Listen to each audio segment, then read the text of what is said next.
Oops. Oops. There, move that a little. There we go. All right. Hello, everybody. How are we this evening? 1 second here. We got Instagram rolling. All right, 1 second here. There's Instagram. All right. Substack. Hi, dog. Okay, really? My dog is jumping on my leg. She's like, please say hello. Someone's very needy today. All right. I hear you. Hi. I hear you. Yes. Oh, my God. Oh, my God. All right. Hello, Substack. Up, 3 people on Substack. Excellent. Hey, Brad. All right. I have needy dog with me today, as always, but particularly needy today. All right, guys. Shrinking this. TikTok's going to take me a minute as well. All right. I've got all of you guys as well on YouTube, etc. Hello, hello, hello. All right, let me get TikTok going, and then we are good. Where's my... Oh, here they are. Where are my glasses? Like on my neck? On my neck? All right. 1 sec here. So, yes, we had our test today on TikTok. We've got Max Miller, remember, coming on Wednesday. Hold on. Iran war update. All right, there we go. Iran war update. Go live. What are those? Oh, God, some special effect got turned on. They're driving me bonkers here. I was wondering, I'm talking to Matt. I'm talking to Max earlier, and there's all these little snowflakes falling, and I'm like, what the hell is that? TikTok just turned on some crazy special effect that was like snow or something. I'm like, okay. All right, let's go live here. Oh, I didn't put a goal. Damn it, whatever. Oh, my God. There we go. Hello, TikTokers. All right. Hello, TikTokers. I'm sure that crazy-ass AI stuff is going to be going crazy today, too, like it always is. All right. Oh, what does that do? Elite Awards, whatever that does. Anyway, hello, guys. All right. This is on. This is all on.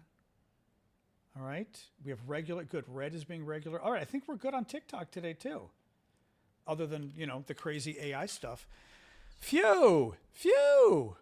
All right. Yeah, so earlier, welcome TikTokers. So earlier I went live briefly with Max Miller.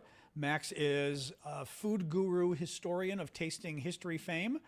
We were just testing for going live Wednesday. Max will be joining us Wednesday. So we were just testing, he had not gone live on TikTok before. And we were trying to do co-hosting, which still didn't work, so we're going to try that on Wednesday. But mark your calendars, Wednesday at 6 o'clock Eastern Time, U.S., we'll have a special show with Max Miller. We will not be talking about the war. We will be talking about food and history. So just be aware, because I'm sure we're going to get people to come and going, wait, what's the latest? What's going on with Iran? We're not talking Iran. Unless it's Iranian food. I can ask Max about that. We might talk Iranian food, but we're not going to be talking about Iranian war. So, although I may still use my Ukraine mug just because. Anyway, welcome everybody. Max is great. Even having him just to play with, to figure out the video stuff, he's a lot of fun. I really like him. He's just like he is on his videos, which is very funny. So anyway, great guy. I really enjoyed that. So he'll be back on Wednesday.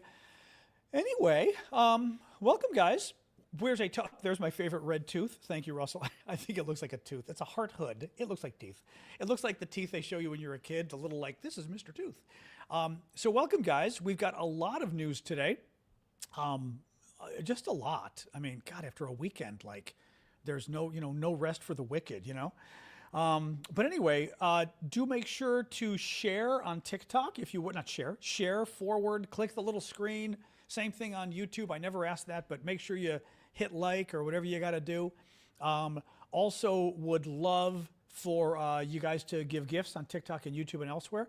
I do this for a living, so your gifts are very much appreciated. So thank you for that. And otherwise, let's get rolling. Woo-woo! All right, guys. Hey, Brad. Good to see you. Let's get rolling here. So no Kings rallies were this weekend across America. The rally participants say, thank you for the gifts, Blue. Thank you, probably.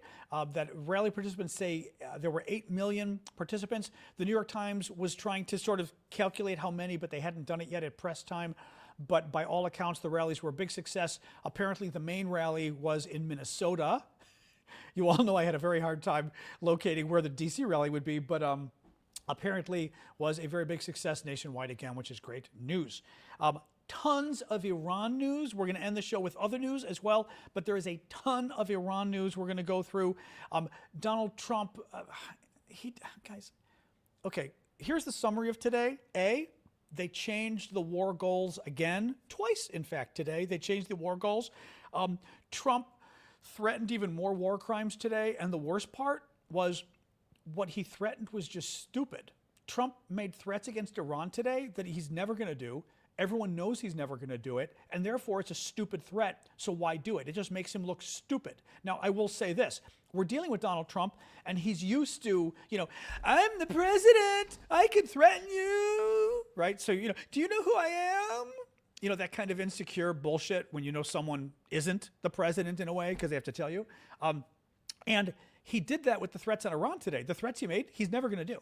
The Iranians are not stupid. They were empty threats, which makes us look weak. And we're at war. The president shouldn't be putting out weak, empty threats. Here's what he did.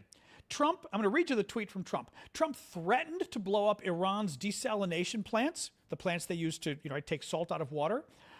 He threatened to go after their energy plants again, their electric generating plants. Those are war crimes. They're literally war crimes. The man will be indicted by the International Criminal Court like the war criminals from Germany in World War II. They are war crimes. You're not allowed. But putting that aside, the idiocy of publicly stating war crimes, thank you, Luis, we're never going to do it. It's a bluff. I mean, it really drives me nuts here. He's bluffing, and the Iranians know he's bluffing, so why is he doing it? You know why? What do you think Iran's going to do if we blow up their salt treatment plants, the plants they use to take salt out of water so they can actually drink the water? What do you think Iran's going to do if we blow up their plants to take salt out of water? They're going to blow up all the plants in the region. They're going to blow up Saudi Arabia's, Bahrain's, Qatar's, United Arab Emirates, all of them. They're going to blow up all the plants in the region, all the U.S. allies that are helping America in this war. They're going to blow all of them up. And then what happens?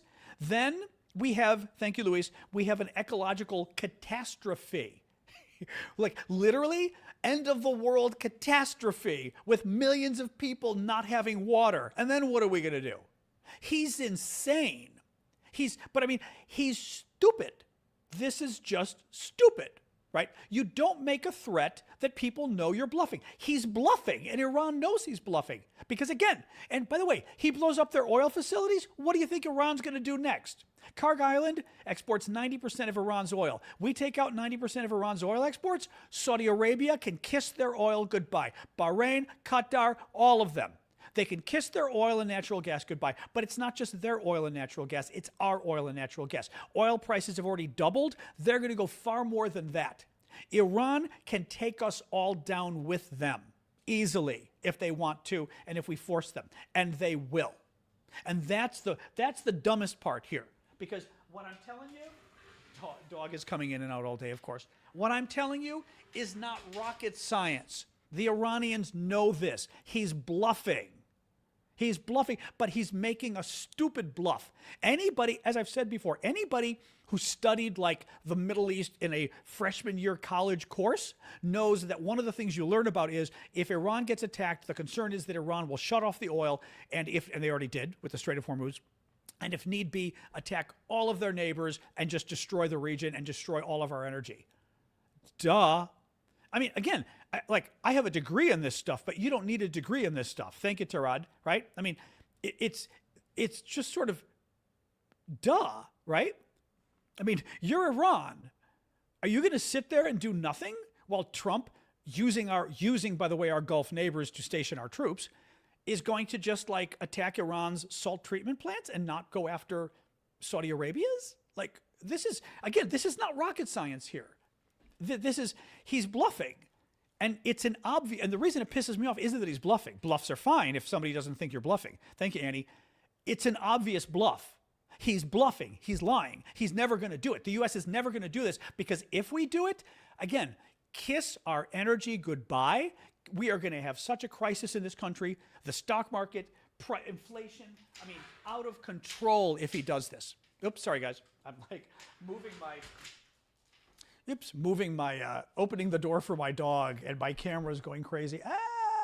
There we go. All right. Oops. Is that going to, there we go. There we go. Sorry, my camera's okay with you guys, but I'm having a camera malfunction over on YouTube. Anyway, let me go on from here. Actually, listen to this. Here's Trump's tweet. I was going to read you the tweet because it's also insane. The United States of, I like when he says the United States of America because it's sort of like, here, let me adjust you guys one more time. He says the United States of America as if like you don't know which United States it is. He always does that kind of stuff. I'm the president of the United States of America. Oh, because we didn't know which president you were or which United States you meant. The United States of America is in serious discussions with, listen to this, is in serious discussions. I do need the wig, yes. Okay, you're right, I need the wig. You're right, Chris. Oops, wait, there we go. The United States of America is in serious discussions with a new and more reasonable regime. I have to stop here. We're in discussions with a new and more reasonable regime in Iran? It's a more reasonable regime? Where did that come from? How is it a more reasonable regime in Iran? Like where I don't even understand what that is. What right? I mean, they're not more reasonable. Actually, and I've got more on this later. The analysis from the experts has been, there's my Lady Di crowd. Thank you. Appreciate that. Thank you so much, guys. The analysis from the experts, we got lots of gifts coming in. Thank you, Just Max. Thank you, son.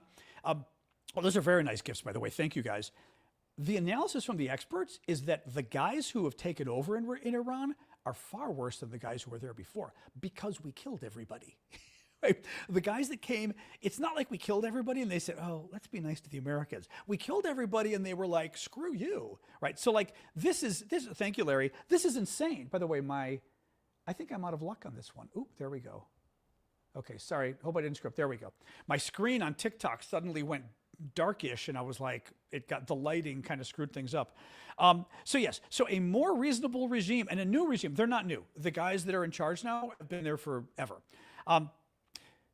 We are in serious discussions with a new and more reasonable regime to end our military operations in Iran. Great progress has been made. That means no progress has been made.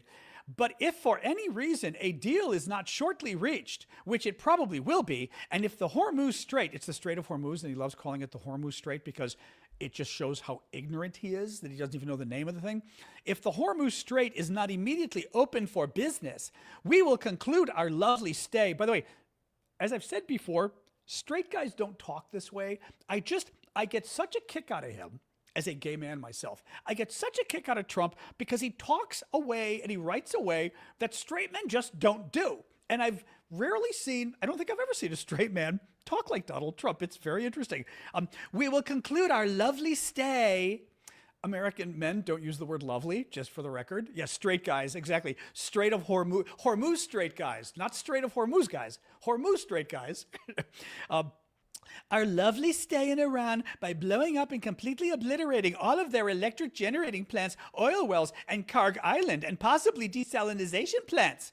It's desalination, but we'll give them a pass on that one, which we have purposefully not yet touched. Yes, we've purposely not yet touched them because A, it's a war crime, and you'll be going to prison for life, anybody who does it, including all our troops, by the way. Any American soldiers, by the way, any American troops who follow those orders will be going to prison. You will be committing war crimes. You will never be able to step foot out of this country for the rest of your lives, and you'll be extremely fortunate if you're not taken up on charges under the UCMJ. This is what Democrats talked about months ago when they said that American soldiers have to disobey illegal orders. Under U.S. law, they are not permitted to obey U.S. illegal orders, or they will be going to prison. So keep that in mind. So the reason we did not obliterate Iran's desalination plants and energy plants isn't because we've been being nice. It's because A, it's a war crime, and B, it would be incredibly stupid because, as I said earlier, if we blow them up, then Iran is going to blow up everybody else's in the region, all of our allies. And Saudi Arabia, Bahrain, Qatar, UAE, all of them, all of their energy plants, all of their oil exports, all of their desalination are going to get blown up if we blow up Iran's. And if that happens, it's the end of the world for the region, and it's also the end of the world for us economically as well. I mean, the war crime thing, thank you, Annie. The war crime thing isn't great, but it's also an incredibly stupid move economically. This will be in retribution for our many soldiers and others that Iran has butchered and killed over the regime's 47-year reign of terror. Yeah. I mean, we have an idiot running the war. We have an idiot running our country. And this should not be a surprise. But it's sad because we have 50,000 troops, going to be 67 soon, 1,000 troops in the region. Their lives are on the line. It's also just like kind of important. I mean, I'm not thrilled he started this war, but I don't want us to lose it. It's not like I want Iran to be more powerful. They are a terrorist state. They're very bad, right? We don't want them to be more powerful. But when you make threats against Iran that you are never going to follow through, which Donald Trump is doing, threats that are obviously a bluff, he's not going to do it. He's bluffing, he's lying, and Iran knows he's bluffing and he's lying, and it's childish how bluffing and lying these threats are. As I said, we're not going to blow up Iran's plants or they're going to blow up our plants.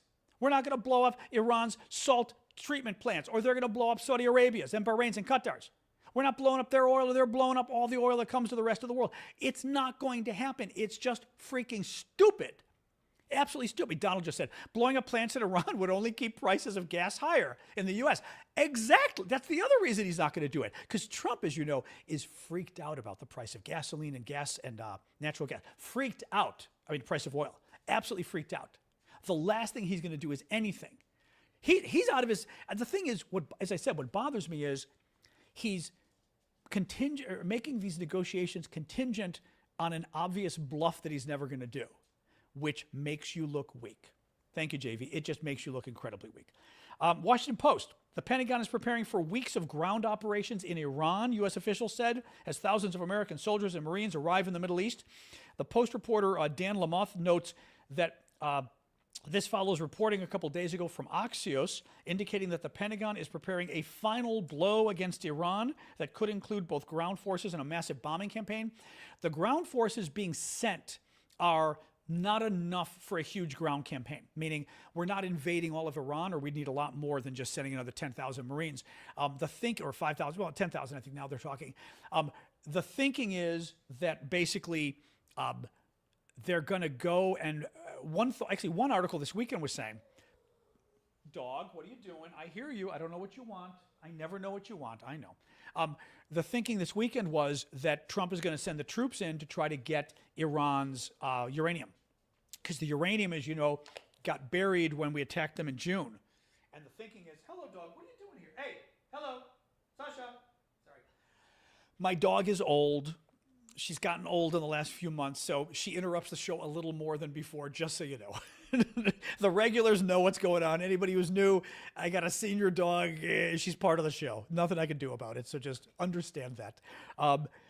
In any case, all right, a little bit more. Trump confirmed that the U.S. is negotiating with Iranian parliamentary speaker Mohammad Ghalibaf, saying, we'll find out in about a week whether he's someone America can truly work with. Yeah, actually, the experts say he's really not somebody we could work with because he's kind of an old guy on the scene and basically bad. A lot of these guys are very bad.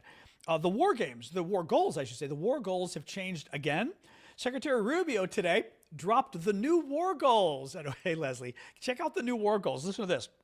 Rubio, here are the clear objectives of the operation. You should write them down. 1, the destruction of Iran's Air Force. That wasn't on the list before, but whatever. 2, the destruction of their Navy. Okay, that was on the list. 3, the severe diminishing of their missile launching capability. The severe diminishing of their missile launching capability? Does that not sound like a hedge? The severe diminishing. The first 2 were the destruction.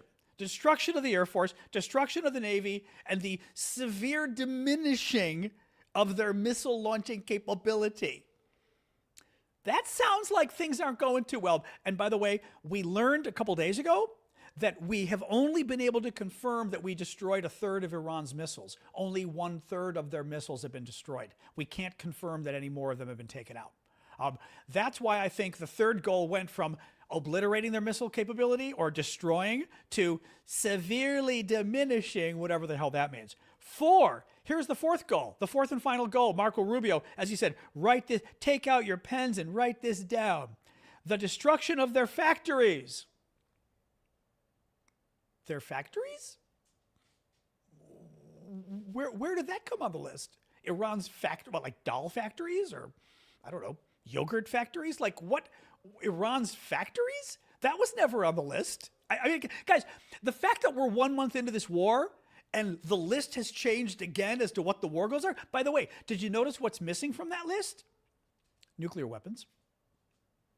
I thought that was the number one goal of the war, was to get rid of Iran's nuclear weapons program and to make sure they never got one. It's not even on the list anymore from Marco Rubio. And this was the clear objectives of the operation. Write it down. He totally dropped the nukes. Not there anymore. The other one that's not there, Strait of Hormuz.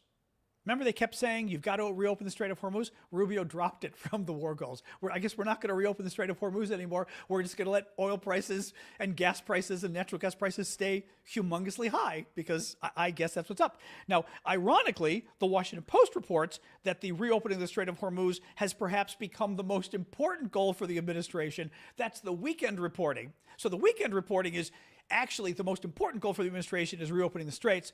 Rubio didn't even mention it.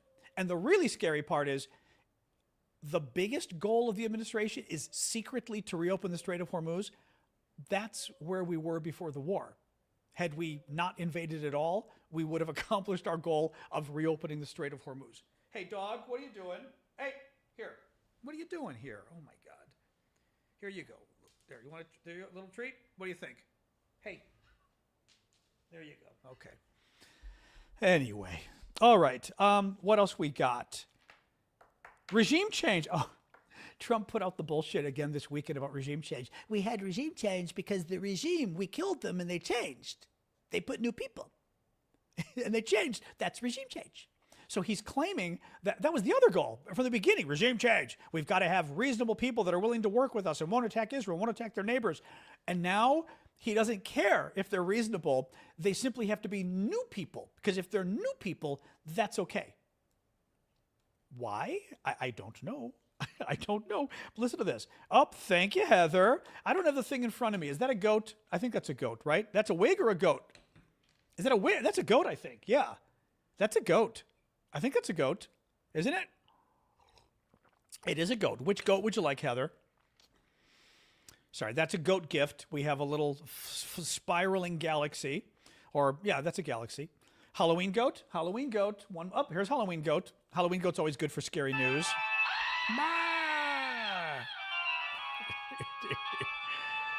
One more time. We're going to have to get some gifts when Max is here with like the wig and the Halloween goat so we can show, because Max hasn't done lives before on TikTok. Max Miller from Tasting History is going to be joining us Wednesday night at 6 o'clock Eastern Time, U.S., 3 o'clock Pacific. He's out in California, I believe. But he's going to be joining us, but he's never done lives before. So I think we're going to have to have you guys do a few gifts. We don't want to interrupt the entire show, because if he's talking, I don't want to interrupt him and stuff, but we're going to have to. It'll be too funny. All right. Regime change. So listen to this from Trump. Trump on Sunday again claimed we've already achieved it.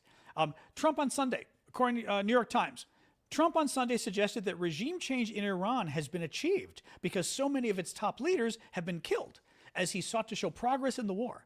Though Iran's clerical and military establishment remain in control of the country, and its most hardline factions may even have emerged strengthened, Trump told reporters aboard Air Force One, "We've had regime change. The one regime was decimated, destroyed, they're all dead. The next regime is mostly dead," he said. He suggested that Iran had moved on to its third regime and that American negotiators were speaking to a whole different group of people. They've been very reasonable. Well, the guy he listed, who was the Speaker of the Parliament, apparently is not at all reasonable at all. Like everyone said, he's not reasonable at all. Guys, he's just making this shit up. New York Times says that, in fact, these guys are just as bad, if not worse. Listen to this.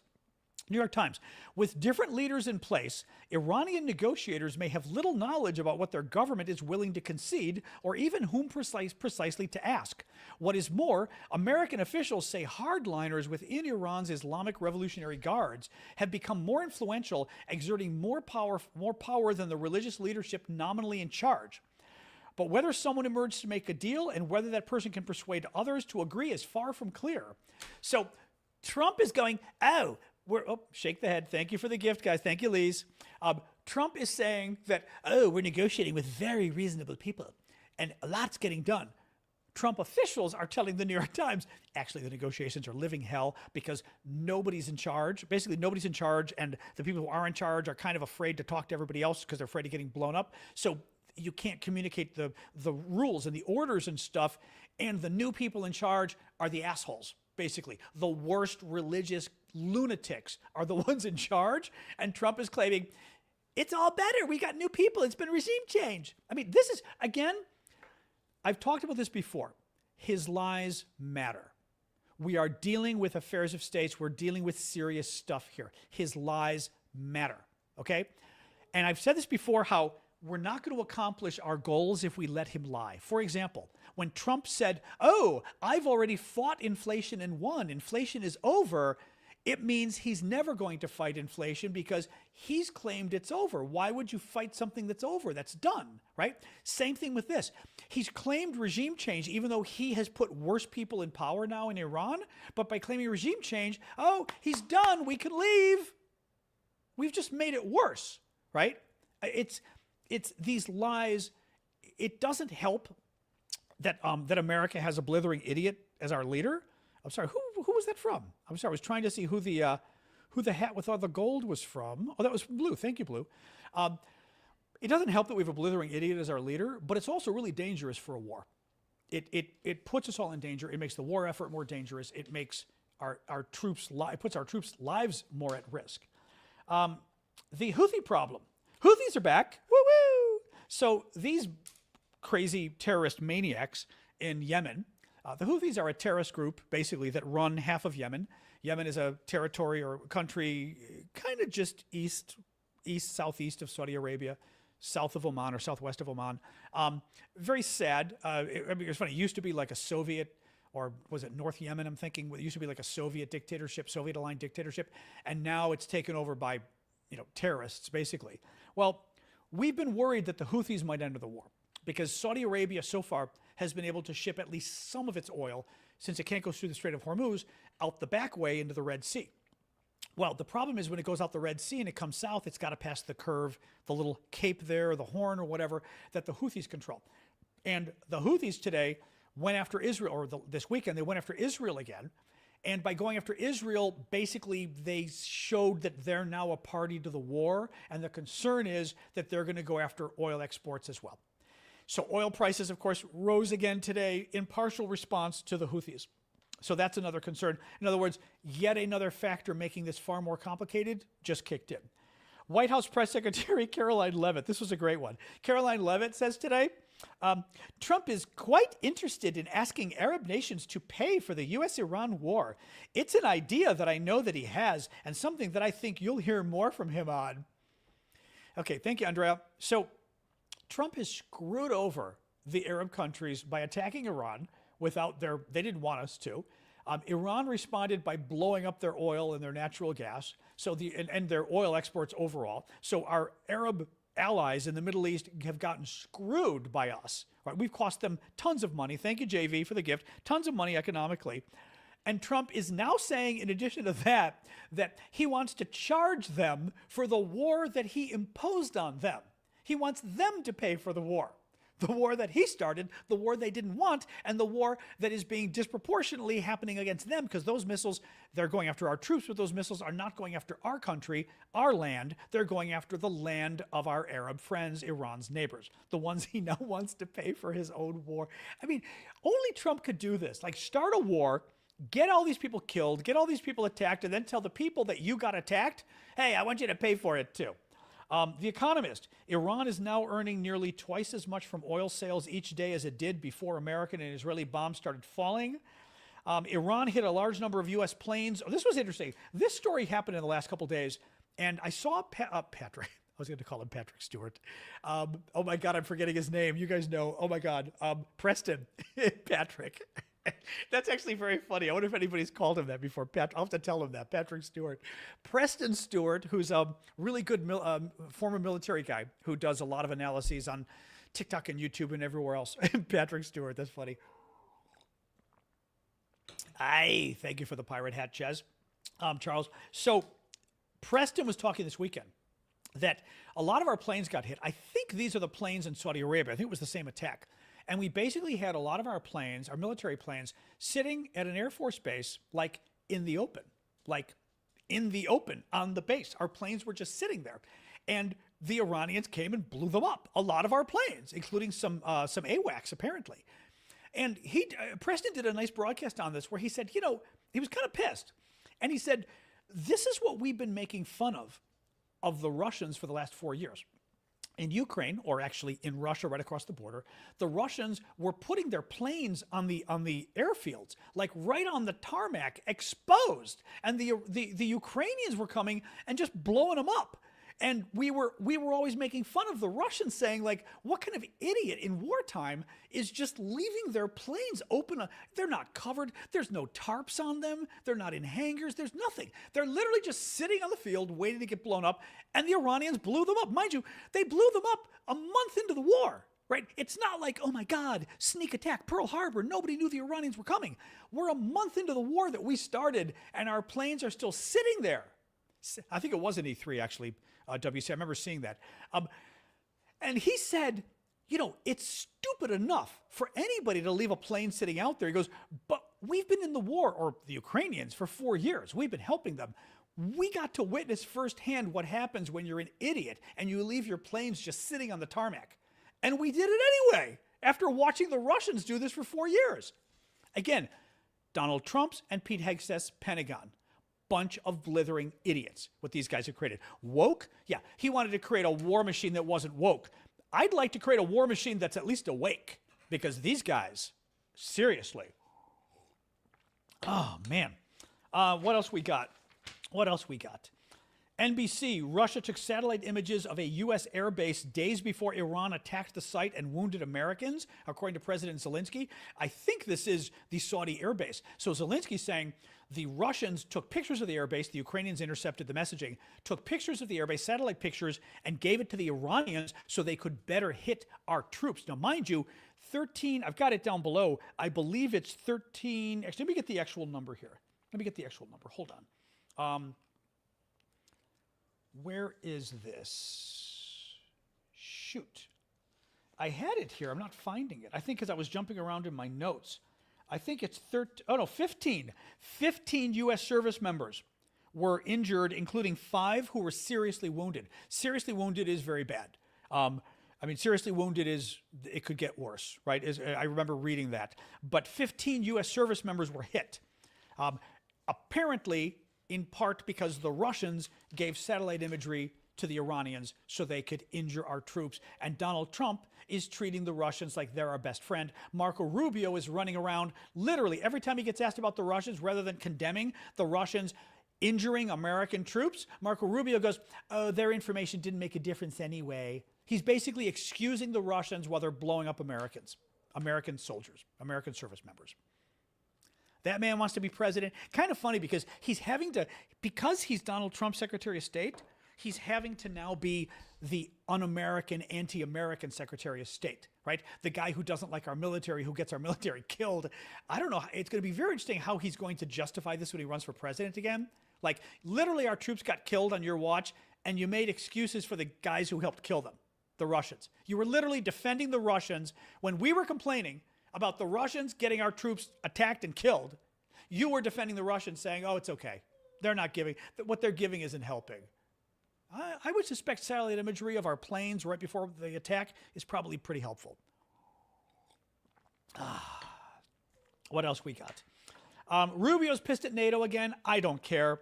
We've got to, after this war is over, we're going to have to reassess our commitment to NATO. Guys, NATO's dead with this president. Donald Trump doesn't care about NATO. Donald Trump hates NATO. Donald Trump made clear in 2000 that if NATO were ever invaded by the Russians, he's not coming to defend you. It's done as far as this administration is concerned. I've said this repeatedly. Treat them accordingly. They don't like you. They're never going to defend you. He has already said he's never going to defend you. I think it was Christine Lagarde who he told back in 2000 and some other people. Little treat for the dog. There we go. He's never coming to defend you. Don't listen to them. When Rubio says, oh, now we're going to have to reconsider whether we come to defend you, somebody needs to literally tell Rubio, you're going to have to reconsider Donald Trump already telling us you're not going to defend us. So are you going to not defend us twice as hard? How does that work exactly, right? I mean, you're not going to come to our aid if the Russians invade. Trump already said, so now you're really not going to come to our aid? Oh, no, that sounds so much worse than not helping me, really not helping me. Right? I mean, like, they're just, this is not a serious administration. They're not your friend. They're your enemy, really, in many ways. Or at least they're amoral. They're amoral at the very least. Treat them accordingly. They're not your friend. Spain, by the way, said that America is no longer allowed to fly through their airspace while doing all the war stuff. Again, I say good for Spain. I hate to say it because I want the Iranians to lose because the Iranian government is evil. They are evil. But this son of a bitch and the way he mistreats our allies, you know what? If Trump doesn't want Spain and Europe to be our friend, then when we need them, they should say, sorry, you made clear you're not our friend. And maybe that'll teach these guys to make more friends and to treat our friends correctly because we need our friends in order to survive in this world and in order to fight these wars. So, by the way, Trump is also learning, like Spain, gosh, all these years, Trump and Rubio, and not Rubio, but Trump and Vance have been attacking the Europeans and basically calling you people pieces of shit. He's suddenly now complaining because you, who he's attacked and called garbage, and cowards he called you, by the way, suddenly he needs you. Right? This is what is it? It's not the boy that cried wolf. It's not the boy who cried wolf, really. What would the example be? I'm trying to think of what the example, there must be some fable out there that's like, or myth that's about like somebody who keeps saying, I don't need you. And then you do need them. And all of a sudden, once you need them, you go, oh no. But I can't think of what, there's gotta be some myth or something like that. But anyway.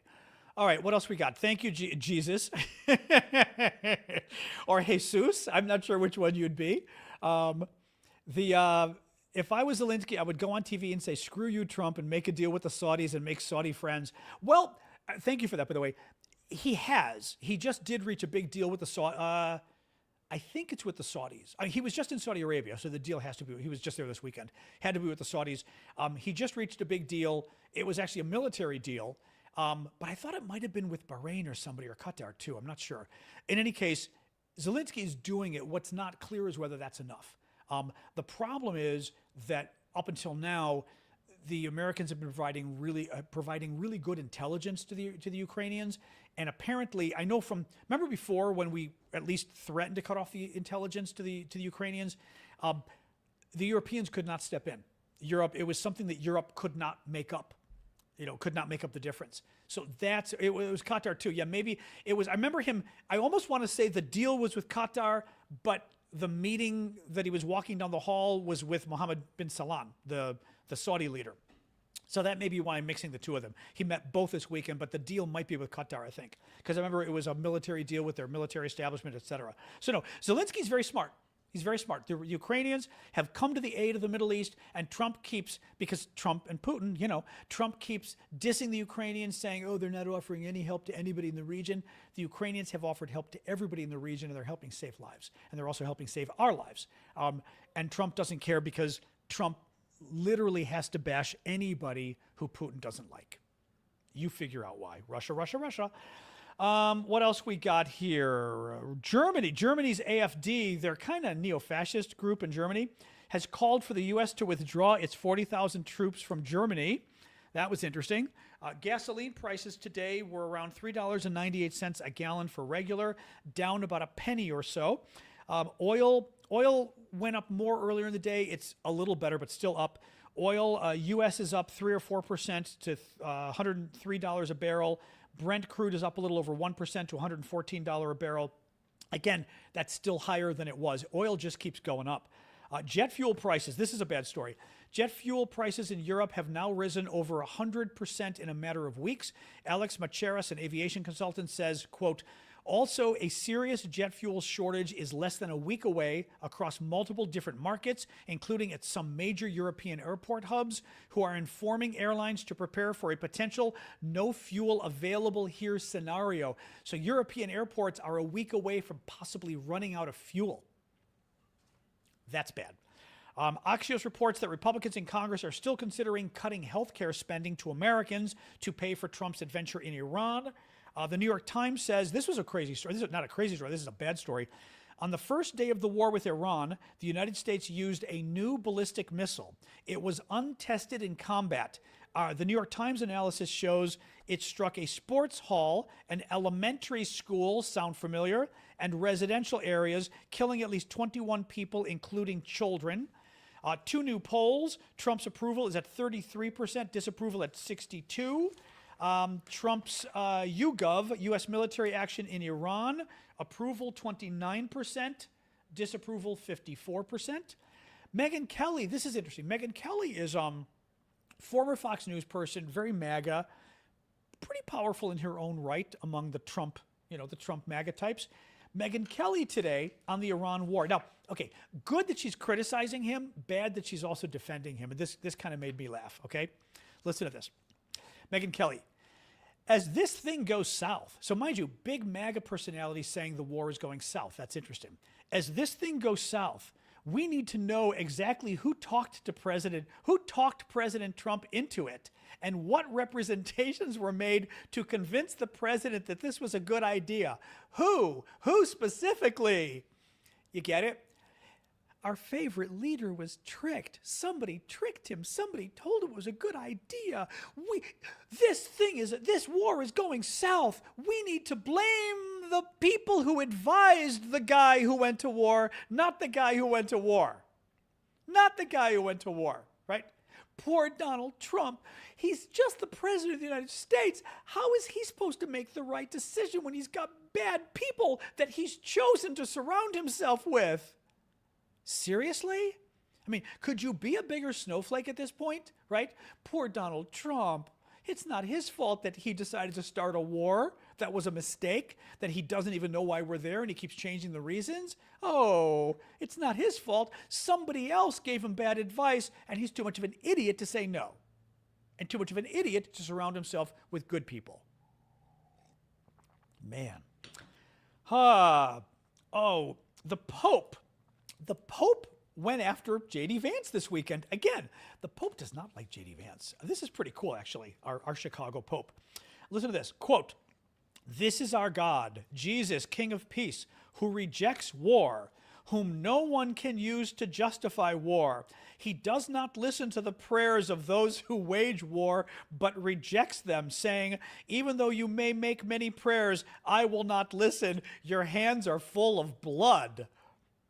Oh, I mean, he's talking about Trump, but he's really talking about J.D. Vance. J.D. Vance has sort of put himself out there as like an evangelical Catholic, basically. I think that's the only way I could describe him.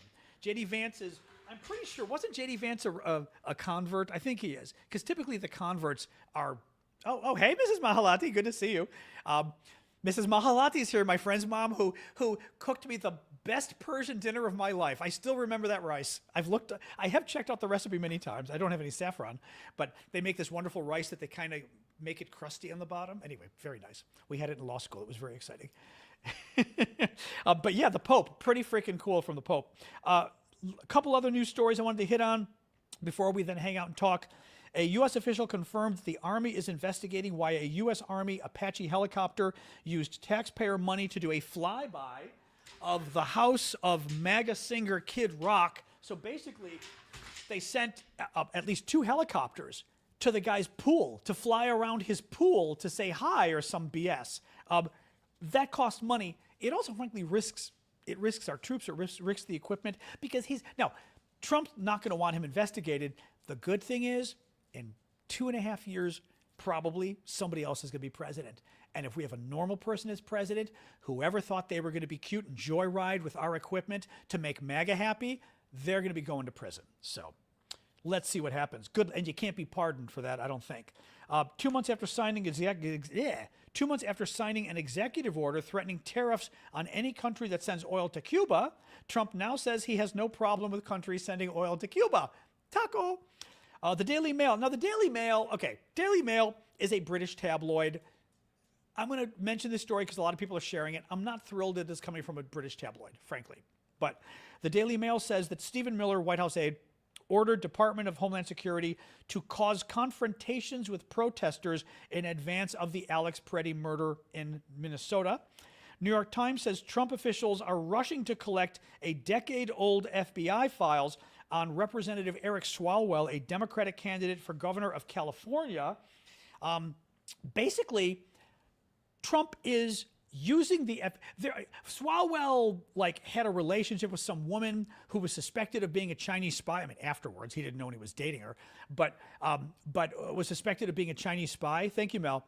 And Trump has always criticized him for it because Swalwell's great. He's a big critic of Trump. He's now running for governor of California. Trump ordered the FBI to get all of its files together to basically make them public. All the files investigating this woman in Swalwell. Now, mind you, Swalwell was never charged. They never found evidence of a crime, so nothing. But Trump is going to use the FBI to try to influence the California election. I mean, we're Hungary now.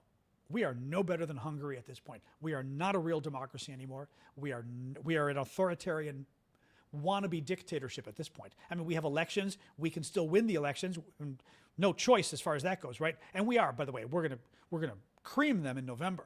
But at the same time, until we get rid of them, they are doing things that are absolutely un-American and anti-democratic and the kind of things you would see in a dictatorship. But and anybody at the FBI right now should be embarrassed of themselves because you're working for a police state. You should you're no better than the Soviets right now, than the people working for the Interior Ministry of the Soviet Union, you people. I'm serious. Like you're willing to become the MAGA FBI? Shame on every single person working at the FBI and every single person working at Homeland Security right now, because you are no better than the Soviets. You're frankly no better than the Germans in World War II or anybody who ever worked and enabled an authoritarian state, because they're not the FBI. I used to look up to people. I mean, I had a cousin in the FBI.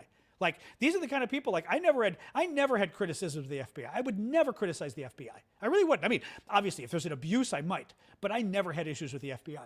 But these people now, they simply are the agents of a police state. They're no better than the Soviets, these people at this point. New York Times, Wisconsin, undocumented immigrants perform roughly 70%. Listen to this. Undocumented immigrants perform roughly 70% of the labor on Wisconsin's dairy farms. 70%. The story says, at the O'Hara farm, the Republican family owners worry that the immigration crackdown will hurt their workers and their business. Yeah, well, you know what? If you're Republican and 70% of your employees are undocumented, maybe you shouldn't have voted for the guy who said he was going to kick out everybody who was undocumented, right? I mean, like, I'm sorry. I'm honestly glad it's happening to the guy at this point. If he voted for Trump, then he got what he deserved. Because the only way these people are going to learn is, you know, when the face-eating leopard eats your face is the only way these people are going to learn, unfortunately. Trump referred to Lukashenko, the dictator of Belarus, one of the worst dictators in the world, BFF of Vladimir Putin, like Putin's best friend in the world, other than Trump. Trump referred to Lukashenko as the highly respected President Alexander Lukashenko. He's not even close to high. I mean, he's one of the worst dictators in the world. Thank you, Red Iron. Keep the gifts coming. Oh, do click the like button and all that crazy stuff on TikTok and Facebook and YouTube. I always forget that stuff. Thank you, guys. Finally, Bill Clinton. This was actually a great comment from Bill Clinton. Bill Clinton gave a response over the weekend or today to Trump and Rubio. Trump and Rubio have said repeatedly, this is not our war, about Ukraine, right? And they're saying, we helped the Europeans with their war. It's not our war. Why aren't they helping us with our war in the Middle East? Bill Clinton, quote, we forced Ukraine to give up nuclear weapons, cruise missiles, and strategic bombers. We promised to protect Ukraine from Russia. We made Ukraine vulnerable. So yes, this is our war. What Bill Clinton is talking about, and again, Donald Trump, he's ignorant, but he also loves to lie. Marco Rubio, less of an excuse. Rubio knows exactly what he's doing. Rubio's decided he wants to be president, so he's just going to give up on every pro-military stance he ever had. 1994, okay, Bill Clinton's president. Soviet Union dissolved in 1991. Well, when the Soviet Union dissolved, Soviet Union had nuclear weapons. Those nuclear weapons were spread around. I think Kazakhstan had some, Ukraine had some, main Russia had some, and Ukraine then inherited the nuclear weapons. Well, Ukraine, unfortunately, was convinced by Bill Clinton and the Brits, I think the French were involved too, to give up their nuclear weapons. And we reached, it was called the Budapest Memorandum. Clinton negotiated it. Ukraine gave up its nuclear weapons. As he said, they gave up their strategic bombers, they gave up their cruise missiles, but they also gave up their nukes in exchange for a promise from us and the Brits that we will defend you. If the Russians ever dare touch you, we will go to war, and we will defend you to the max. And what happened as a result? The Russians attacked them multiple times. The first time, we didn't really help them at all. This time around, we helped them a lot, but we didn't help them enough. And we didn't help them enough on purpose because Joe Biden was afraid that Vladimir Putin would get too angry if we helped them too much. So he didn't. Right? I mean, and honestly, it's a great answer from Clinton because that's exactly it. This is our war because we literally signed an international treaty, in essence, more or less a treaty, where we were a guarantor of, not only, and I love the way Clinton put it, not only were we a guarantor of Ukraine's safety, we made them unsafe. We made Ukraine give up their weapons. Had Ukraine kept the weapons, they would have never been attacked by Russia. We forced them, in essence. We coerced them to give up the weapons. We made them so they could be invaded by Russia, and they got invaded. That's the first reason we're to blame. The second reason we're to blame, and it's our war, is we then said if you ever get invaded, we will come and help you. So, yeah. Anyway, all right, that's it for the news. I'm not going anywhere, but we will hang and talk. I'm going to adjust my camera so I can relax a little bit. Eep, adjusting camera down a bit. Hello, dog. I know. Anyway, I know it is very sad. It's very annoying, too. Very annoying. Giving dog another little bit. Okay, I've got some of the dog's food here, so I'm giving her little bits to make her feel better. Man, I don't know who that is. What else? And now I'm just petting you now, dog.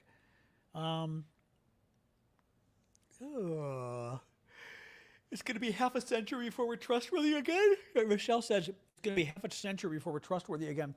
I think so. I mean, the problem is that even if somebody normal takes over the presidency, whether it's a Democrat or just a sane Republican, somebody who actually, believes in America, doesn't support America, doesn't work for America's enemies, doesn't hate the troops, we are always going to be one election away from a crazy person who hates this country getting elected president as a Republican. We're always going to be one election away from some un-American, crazy Trump person getting elected. If you're an American ally, you got to keep that in mind, right? NATO, anytime these lunatics get elected, they're not coming to your aid in NATO. They're going to do the same bullshit. They're going to threaten to take Greenland, all this crap. So the problem is you can never trust us again. You can trust the Democrats when they get elected.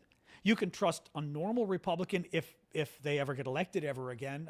Even Marco Rubio. Marco Rubio used to be a normal one. I didn't like him, but he was normal. He's not anymore. Now he's Mr. Anti-American, pro-communist, MAGA guy, right? So, right? I mean, you see, the funniest thing about Rubio would have been if Trump did, because they're threatening to invade Cuba too, but Trump actually isn't threatening to invade.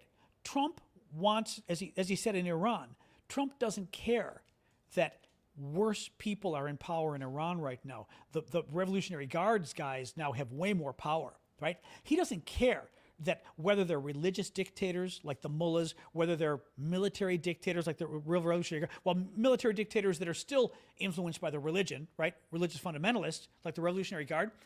He doesn't care if they're in charge in Iran as long as they suck up to him. In fact, I would argue Trump prefers that they're in charge. Trump likes the fact that there is a quasi-Marxist government in charge in Venezuela because they're sucking up to him and they're giving him gold. They are. He loves that, right? Belarus, Lukashenko, what Belarus is doing to its citizens, it is one of the worst dictators on the planet. Trump is praising the guy, loving him because Trump's working deals with him. Trump doesn't want freedom. He doesn't want these people to be free. He doesn't care if the mullahs are still in charge in Iran. He doesn't care that the Marxists are still in charge in Venezuela. Imagine Rubio's, and by the way, Rubio's election campaign, because Rubio wants to be president, when Donald Trump goes into Cuba and replaces the current communist leadership with a communist leadership that's willing to pay him off. And then he's okay with leaving the communists in charge of a dictatorship in Cuba. And Marco Rubio will be responsible for putting in a new, harder line communist dictatorship in Cuba that simply pays off Donald Trump. And good luck running for president then, Marco, because I think not only does Donald Trump not care about there being freedom in these countries, I don't think he likes freedom. Look at Europe. The free countries are boring. And he said this before, he likes the dictators, right? He talked about Kim Jong-un in North Korea and how he liked how his generals would all respond whenever he gave an order because, of course, he'd have them killed. Trump, according to his former chief of staff, Trump said he liked the generals of the German leader in World War II. He literally said, I like H-Man's generals. And his chief of staff goes, sir, you really aren't allowed to say you like anything about that guy. Trump goes, no, but I like his generals. They were really strong. They listened. They followed orders. He doesn't like democracies. He thinks they're boring. He doesn't want it for himself. I think like I said, he not only doesn't care if these countries have dictatorships, I think he prefers it. Yeah, Putin, exactly. And like I said, Lukashenko is one of the worst dictators on the planet. And remember when he sent his love letter to Kim Jong-un in North Korea? My love letter. Again, something straight guys always talk about is sending love letters to other men, because who among you hasn't talked about sending love letters to men that you negotiate with? There's something wrong with this guy. Anyway.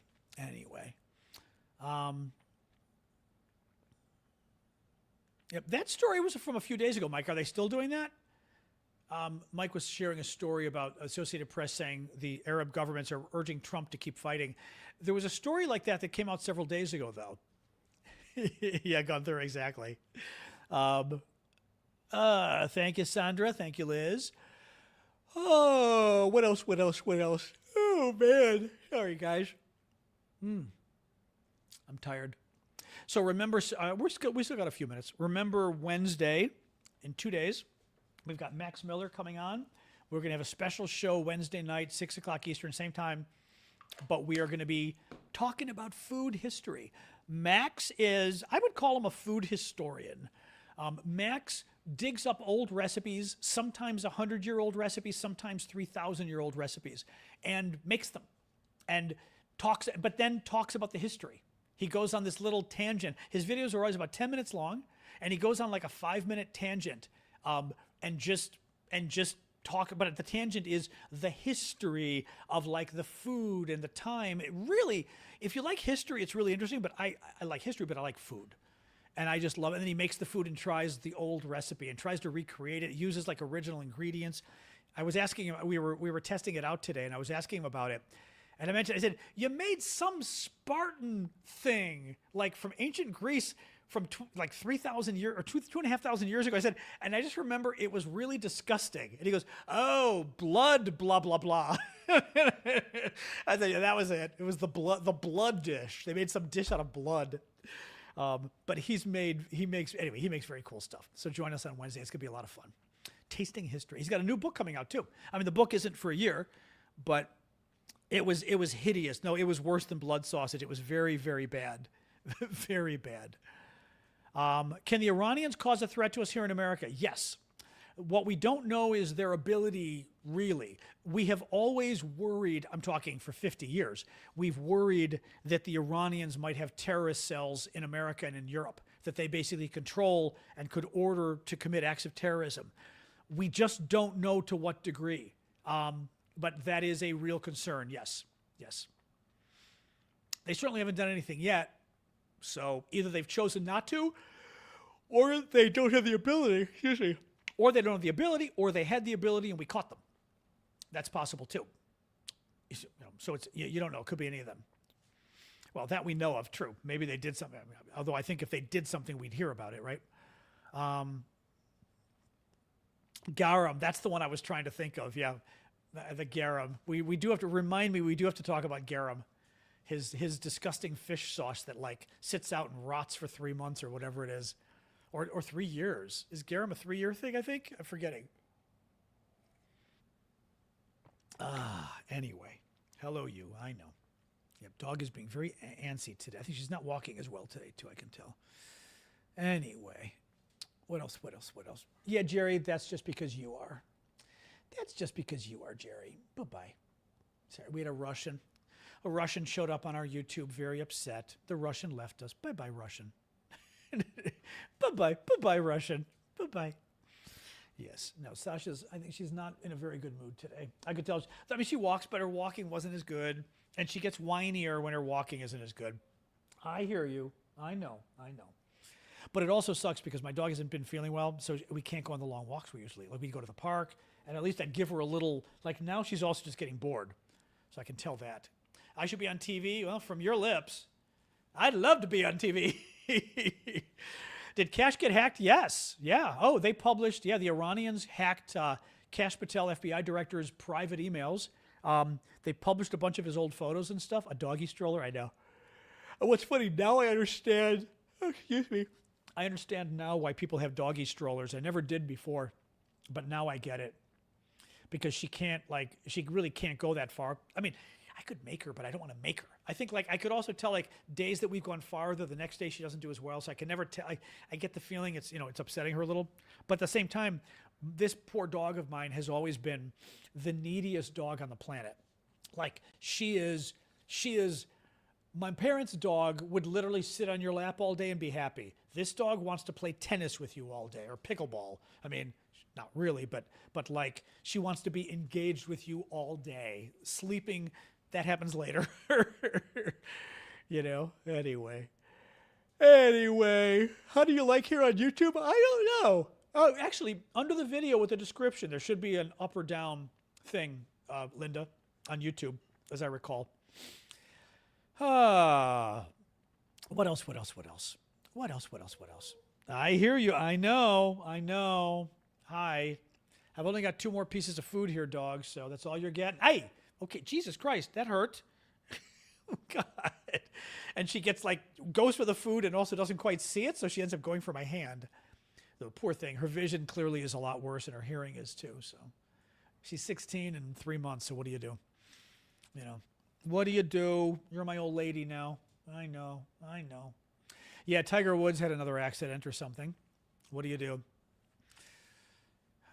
Give to Sasha what is Sasha's, exactly. Give unto Sasha what is Sasha's. Although I think that quote in the Bible might mean something else. I know, I hear you. 24 days left of what? Of what exactly?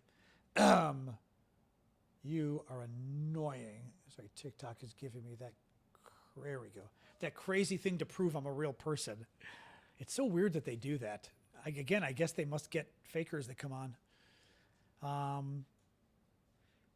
Oh yeah, Brenda. I used to think that people who leaned on their grocery carts were out of shape. I'm old now and I do the same. My mom loved, grocery carts were amazing because, she had a hard time walking, and grocery carts because they were big and lumbersome. So they were the best thing she could support on. And it was great. She loved going to the grocery store because it got her out of the house, and she liked shopping anyway, but she got her out of the house and she could, Ward says, I do that at age 32. But it's true. I can imagine, if your walking isn't as good and it's big and it's heavy so that you actually can, except Costco changed their grocery carts so that she could barely use it anymore. Costco changed the grocery cart. It was literally up to her neck. And we told one of the managers who said, do you realize you changed your grocery cart so old people can't use them anymore? And he was like, really? We're like, yeah, it was a big deal. Again, sort of dumb things that some young person redesigned, and nobody said, when they tested it out, nobody said, maybe we should have somebody old try it and see how they are. You're trying to push like this? Yeah. Anyway. Ashley says they're too tall. Yeah, for Mom, they were really too tall. They weren't tall before. They changed, I don't know if it was 6-7 years ago or something, but I remember when they changed because we went up and told one of the managers because she was pissed. I don't blame her, All right, dog, this is your last piece. It's your last piece. There you go. Okay, for now. Greek Orthodox Easter is a week after Catholic Easter. So regular Easter is this coming weekend. Greek Easter is a week after. So we get all the stuff for free at the grocery store. Not for free, for cheap. My mom would always go, because ours is often after the Catholic Easter. She'd always go and buy all the Easter candy like after the Catholics, because it's all, no one wants it afterwards, and the Orthodox are all like, yes. It was very funny. Why is it later? Oh, complicated. It depends. It's based on Passover and the full moon. It's something to the effect of it's got to be after the first full moon after Passover, and one of them comes first. But I will bet you that Passover and the full moon have not happened. Both of them have not totally happened. When is Passover? And when is the full moon? Passover is this coming Wednesday. Okay, I'll bet you the full moon isn't until next week. I'm just guessing. But are we heading towards a full moon, or are we away from a full moon? I know the moon is almost full, but not full yet, which I think it's becoming full. But I haven't looked at this in years, but I remember it deals with a full moon and Passover, and it's got to be like after both. And the Catholic Easter does not have to be after both. The Orthodox one does. So it's getting more full. 2nd of April. Oh, that's interesting. Okay, interesting. Waxing, waning. That's true, waxing, yeah. In any case, it deals with both of them. And actually, it might even be that Passover itself deals with the full moon. So it might be, we could ask boyfriend. Let's ask boyfriend. Where's my, oops, sorry, dog. Oops, sorry, didn't mean to kick you. Let's ask ChatGPT boyfriend. You asked Alexa? I know I'm going to ask ChatGPT boyfriend here. Hold on. All right. ChatGPT. Hold on. Oops.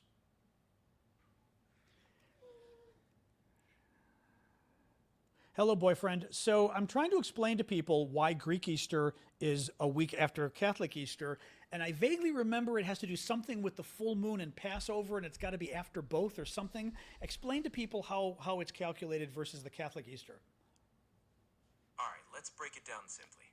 Catholic Easter follows the Gregorian calendar, while Greek Orthodox Easter follows the older Julian calendar. That already makes some difference. But here's the key part. Orthodox Easter always comes after the first full moon following the spring equinox, and it also must be after Jewish Passover. Since Passover's date shifts each year, and the Julian calendar calculates the equinox differently, Orthodox Easter often lands later, sometimes a week, sometimes even more. So it's all about the moon, the equinox, and waiting until Passover is done. And how is the Catholic one calculated? They're using the other calendar, but what's the actual calculation? Does it also deal with the moon and the equinox and stuff, or not? Yes, Catholic Easter also involves the spring equinox and the full moon, just like Orthodox Easter. The formula is that Easter Sunday is the first Sunday after the first full moon following the spring equinox. Oh. The difference is, Catholics use the fixed date of March 21st as the equinox based on the Gregorian calendar, and they don't have that Passover condition.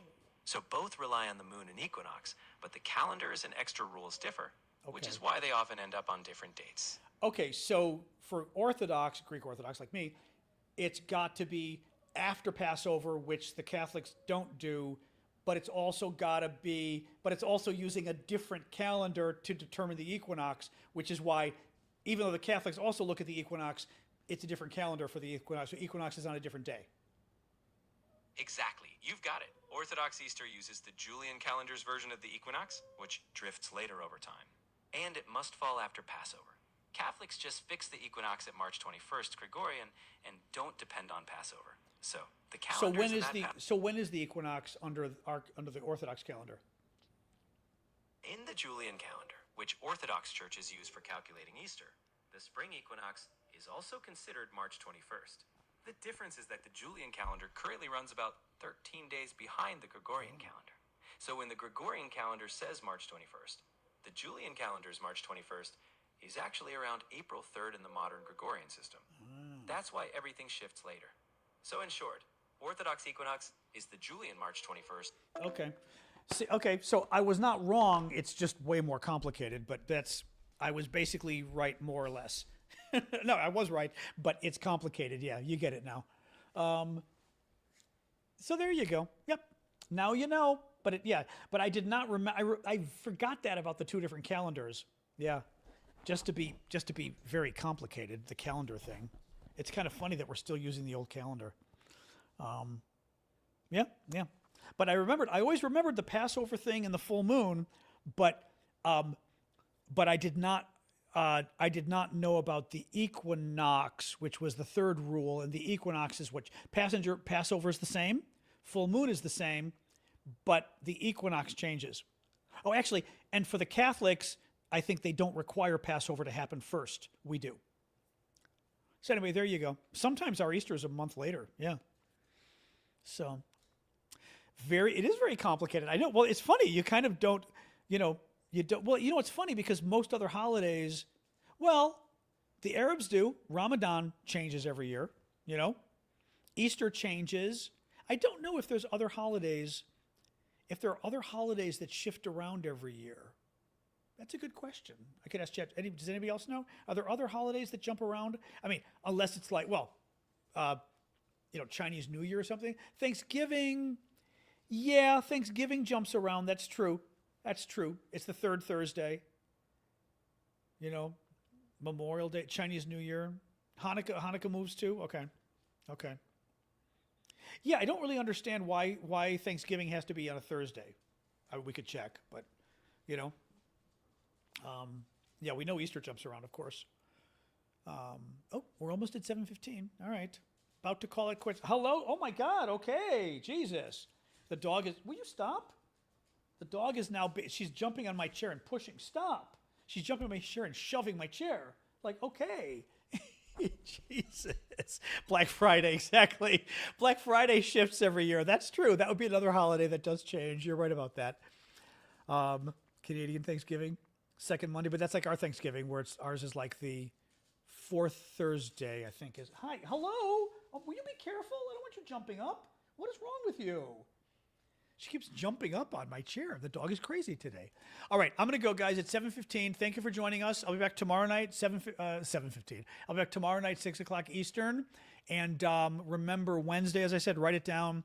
I've already got the live set up on TikTok. You can click it in my profile and click for a reminder that on Wednesday, Max Miller of Tasting History will be joining us for a food throughout history discussion, which will be very exciting. He's really, really fun guy and really interesting guy on this stuff. So we're going to have a food discussion on Thursday instead of our regular show, or Wednesday instead of our regular show. So, all right, guys, I will see you all. Have a good evening. Discord, start with you guys. Thank you, Amanda. All right, I hear you, dog. We're coming. All right, YouTube, Substack, everybody else. You have TikTok, you're last. You guys have a good night.